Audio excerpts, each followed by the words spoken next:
Morning students, आज मैं आपको हिंदी पढ़ाने वाली हूँ क्लास 7 की हिंदी। और आपका लेसन जो है 2। लेसन 2 है बेटा आपका मिठाई वाला। और जो उसके लेखक हैं वो हैं भगवती प्रसाद वाजपेयी। चलो बेटा अध्याय के बारे में देखते हैं। प्रसिद्ध कहानीकार भगवती प्रसाद वाजपेयी द्वारा रचित मिठाई वाला एक मर्मस्पर्शी कहानी है। मर्मस्पर्शी कहानी का मतलब है कि दिल को छूने वाली कहानी है। ये कहानी का जो मुख्य पात्र है एक फेरी वाला है जो हर 6-8 महीनों में आकर गलियों में घूमकर बच्चों को लुभाने वाली अनेक प्रकार की चीज़ें बेचता है। चलिए बेटा मैं आपको मिठाई वाला लेसन की कहानी बताती हूँ।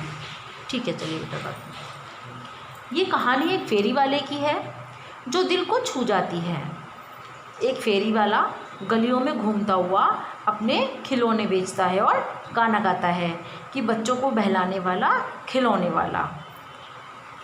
जो फेरी वाला था उसकी आवाज़ इतनी मदहोश करने वाली आवाज़ थी कि जब वह गाना गाता तो उसकी जो गाने की जो आवाज़ थी वो नदी की लहरों की तरह सारे आस पड़ोस में सबके घरों में वो आवाज़ जो थी वो लोग सुनते और मदहोश होकर उसकी आवाज़ सुनने के लिए बाहर निकल आते।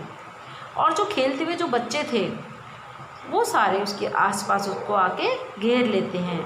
और जब वो खिलौने वाला गाना गाता है, बच्चों को बहलाने वाला खिलौने वाला आया, तो बच्चे झुंड बना के उसके पास आ जाते हैं और उसको घेर लेते हैं और तरह तरह के खिलौने देखते हैं और सबके पैसे पूछते हैं और खिलौने अपने अपने ले लेते हैं।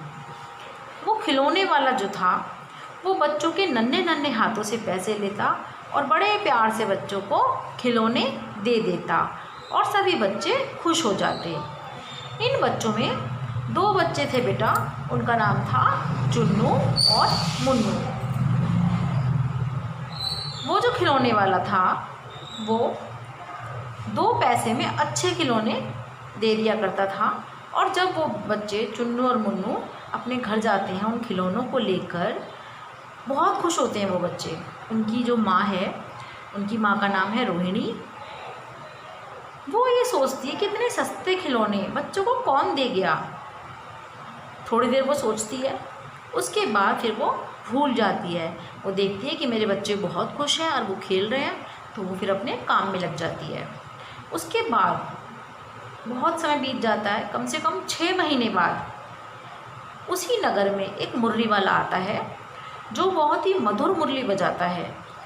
सभी उसकी मुरली की इतनी तारीफ़ करते हैं कि भाई एक मुरली वाला आता है, बच्चों को मुरली बेचता है और बच्चों को 2-2 पैसे में मुरली दे जाता है। अब जो चुन्नू मुन्नू की माँ थी वो फिर सोचती है कि ये इतनी सस्ती मुरली कैसे दे गया मुरली वाला। और वो मुरली वाला बच्चों को बड़े प्यार से बातें करता है, उनसे हंसी मजाक करता है और बहुत ही खुश होता है। अब फिर बहुत दिन बीत जाते हैं। 8 महीने बाद नगर में एक मिठाई वाला आता है जो मीठी आवाज़ में गाना गाता है। बच्चों को बहलाने वाला मिठाई वाला आया। अब की बार क्या होता है कि जो चुन्नू की जो माँ थी, रोहिणी जो थी, वो उनकी दादी से कहती हैं कि वो उस मिठाई वाले को इधर बुलाए और उससे पूछे कि वो नगर में पहली बार आया है या वो पहले भी आ चुका है इस नगर में। अब वो जो उसकी दादी थी चुन्नू मुन्नू की, वो उसको मिठाई वाले को बुलाती हैं और उनसे पूछती हैं कि भैया तुम इस नगर में पहली बार मिठाई बेचने आए हो या कभी कभी आते हो।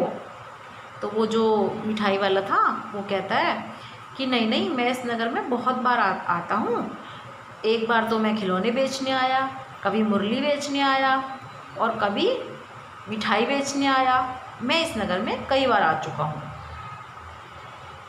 अब जो उनकी जो माता थी, रोहिणी जो थी, चुन्नू मुन्नू की जो माँ थी, वो अंदाज़ा ही लगा रही थी कि वही व्यक्ति है जो बहुत मीठी आवाज़ में गाना गाता है, मुरली बजाता है और अब वो मिठाई बेच रहा है। उसका अंदाज़ा बिल्कुल सही निकलता है।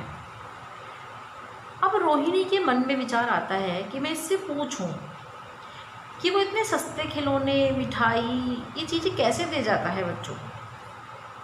अब रोहिणी पूछती है उससे कि मिठाई, अपनी जो चिक होती है जो कि एक पर्दा डला होता है, उसके बाहर झांकती हुई पूछती है कि भैया आप ये जो इतनी सस्ती मिठाई और ये इतनी सुंदर सुंदर बांसुरी, इतने सुंदर सुंदर खिलौने और इतनी मधुर आवाज़ में जो आप गाना गाते हो, बच्चों को खुश कर देते हो, सभी बच्चे आपके पीछे पीछे रहते हैं और खुश हो जाते हैं सारे बच्चे।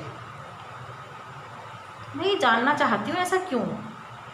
मिठाई वाला जो था वो कहता है कि पुरानी बातें आप क्यों जानना चाहती हैं, बेकार आप दुखी हो जाएंगी। वो एक बार को उसे नहीं बताना चाहता, पर जो रोहिणी थी वो बहुत उत्सुक होती है जानने के लिए, तो वो बताता है। मिठाई वाले ने बताया, मैं भी अपने नगर का एक प्रतिष्ठित आदमी था। मकान, व्यवसाय, गाड़ी घोड़े, नगर, नौकर चाकर सभी कुछ थे। मेरी एक सुंदर सी स्त्री थी, 2 बच्चे थे। वह मेरा सोने का संसार था। जो मेरा परिवार था वो मेरा सोने का संसार था। संपत्ति का वैभव था। विधाता की लीला देखो कि मेरे परिवार में अब कोई भी नहीं बचा। तभी से मैं अपने बच्चों की खोज के लिए निकला हूँ। उनका कहीं ना कहीं तो जन्म अवश्य हुआ होगा। मैं इन बच्चों को अपने बच्चों के रूप में देखता हूँ। जब ये हंसते हैं, खुश होते हैं, तो मुझे लगता है कि कहीं ना कहीं मेरे बच्चे खुश हो रहे हैं। चुन्नू मुन्नू उससे मिठाई लेते हैं। फिर वो बताता है कि मैं तो बहुत प्रतिष्ठित व्यक्ति था, मेरे पास सब कुछ है, अभी भी बहुत पैसा है, सब कुछ है, पर अगर मैं यही सोचता रहूँगा कि ऐसा हुआ कि मेरे परिवार में अब कोई नहीं है, चिंताओं में डूबा रहूँगा, इसलिए मैंने ये सोचा कि क्यों ना मैं इन बच्चों को हंसते खेलते हुए देखकर अपने बच्चों को महसूस करूं।